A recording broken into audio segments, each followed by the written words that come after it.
No começo do mês de janeiro de 2020, a Polícia Civil foi avisada às margens desta BR-316, já próximo a uma fábrica de cimento, dentro do matagal, foi encontrado um corpo. Então, o grupo de pronto emprego GPE foi até o local baseado nas informações. A mata era muito fechada, mas o corpo foi encontrado. Em cima do corpo tinha uma motocicleta.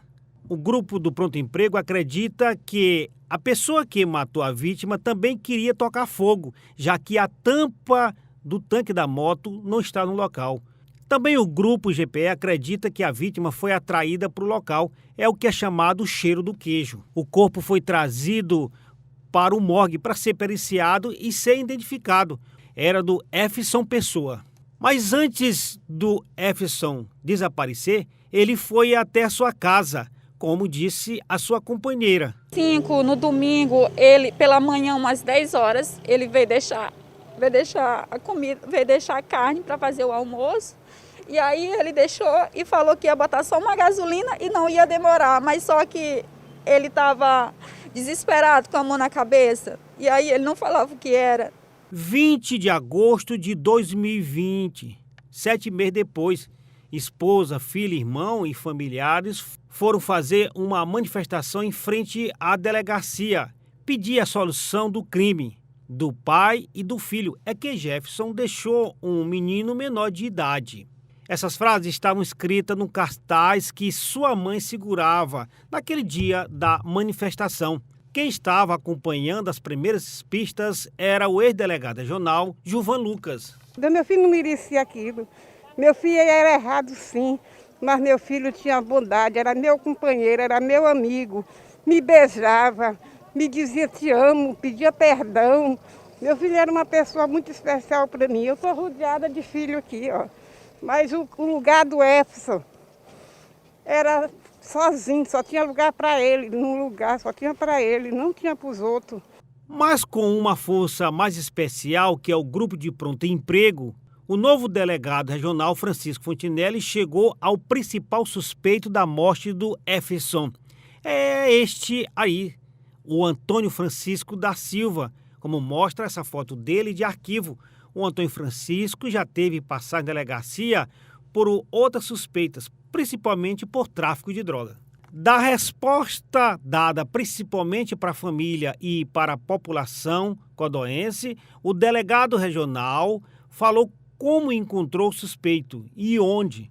No quilômetro 17, a residência dos parentes dele, e lá foi cumprido o mandado de prisão que havia sido expedido recentemente em desfavor dele. Delegado, ele já foi ouvido, já foi encaminhado para o presídio em Codó. Na oitiva dele, ele confessou, delegado? Não, ele negou a participação no evento, né? Negou que tenha cometido o crime de homicídio, mas os outros elementos que constavam já do inquérito indicavam a conclusão contrária, né? Que de fato foi ele que cometeu o delito. Por isso que foi representado pela prisão preventiva dele. O Ministério Público concordou com as conclusões, assim como o Poder Judiciário, né? Então foi expedido o mandado de prisão e agora ele vai aguardar a tramitação processual preso. Isso não quer dizer que ele é o culpado, isso só ao final do processo. Crime de homicídio, né? Quem vai julgar é a própria população, através do júri popular. E lá é que vai ser atribuída a culpa, de fato, a ele, né? Por enquanto ele é suspeito, indiciado, possivelmente se tornará réu na ação penal. E enquanto isso, ele aguarda em cárcere. Contra fatos no argumento, e foi isso que foi usado perante ele na oitiva dele. Isso, a gente até confrontou com alguns elementos de informação que já haviam sido colhidos, né, no curso do inquérito, mas ele sustentou a versão dele de que não tinha nenhuma relação com o ilícito. É um direito dele, né, negar as acusações que lhe são feitas, nem é obrigado a responder, então ele fica lá na dele. A gente continua fazendo nosso trabalho, até porque a gente não depende de confissão, né? A gente não depende da voluntariedade de investigados para poder atribuir a autoria de delitos. Na verdade, o ideal é que quando ele seja perguntado, nós nem sequer precisemos mais da colaboração dele. O fato é que quando os réus confessam, eles têm alguns benefícios processuais, inclusive penais também, como atenuante, né, da confissão espontânea, reduz a pena. Mas se ele optou por não confessar, Então ele assume aí os encargos da escolha dele. O delegado falou do trabalho do grupo do Pronto Emprego, que também contou com o serviço de inteligência da Polícia Militar de Codó. Na verdade, as investigações foram conduzidas pelos policiais civis, especialmente do grupo de Pronto Emprego, né, do GPE, que conduziram as ações de campo e também os levantamentos e informações, colheita de informes. A gente teve uma colaboração boa também com o pessoal da PM, né, a gente sempre troca bastante informação.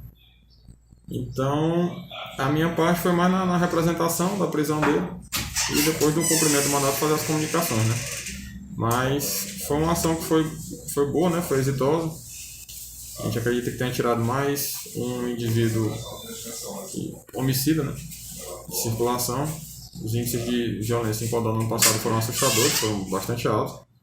A gente acredita que dessa forma a gente consiga colaborar, fornecendo um pouco de paz social para a comunidade codoense. O delegado também respondeu a esta pergunta que nós fizemos para ele. A morte do Efson, pelo suspeito Antônio Francisco, tem algo, tipo uma ligação com entorpecente?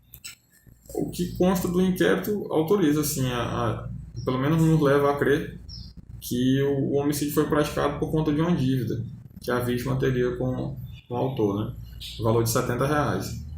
Então, foi o que consta de elementos para a gente é essa informação. E que a vítima foi homicidada por conta de R$70. Motivo fútil, né? Resposta dada para a família. A gente espera que a família, claro, não vai trazer de volta, né, o ente querido que foi perdido, mas pelo menos dá a sensação de que os órgãos da persecução penal estão trabalhando, estão atuando, exatamente para reprimir e evitar que novas situações como essa aconteçam. Antônio Francisco está agora aqui nesse presídio de Codó. Ele está esperando agora a decisão do Poder Judiciário para que ele possa ser ouvido. Mas 3 testemunhas foram fundamentais para que o grupo do Pronto Emprego, junto com a Polícia Militar, pudesse chegar até ele. E assim, o delegado pedia a prisão dele. São provas contundentes que mostram que ele matou o seu próprio cunhado.